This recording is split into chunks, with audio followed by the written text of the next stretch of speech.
சித்திரை பௌர்ணமி மகத்துவம் கேளுங்கள். ஆதி பராசக்தி அருளிய வேள்வியில் கலந்திட வாருங்கள். மருவத்தூரின் சித்திரை பௌர்ணமி மகத்துவம் கேளுங்கள். ஆதி பராசக்தி அருளிய வேள்வியில் கலந்திட வாருங்கள். வேதங்கள் அறியா மாந்தர் வளர்க்கும் வேள்வியை பாருங்கள்.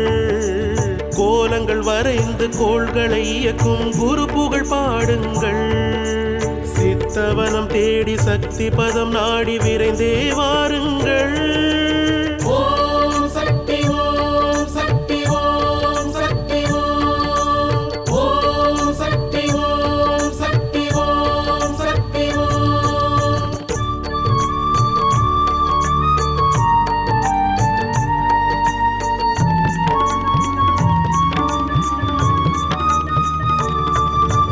சக்கரம் அமைத்து சக்தியை அழித்திட சடுதியில் வந்திடுவாள். மகிமைகள் நிறைந்த மங்கள கலசத்தில் மகிழ்வுடன் அமர்ந்திடுவாள். சூலத்தில் எழுந்து சுடராய் ஒளிர்ந்து வினைகளை தீர்த்திடுவாள். ஆகுதி ஏற்று அகையிருள் நீக்கி அவனியை காத்திடுவாள். அன்னை வருகிறாள், அவள் அருளை பொழிகிறாள். அன்னை வருகிறாள்,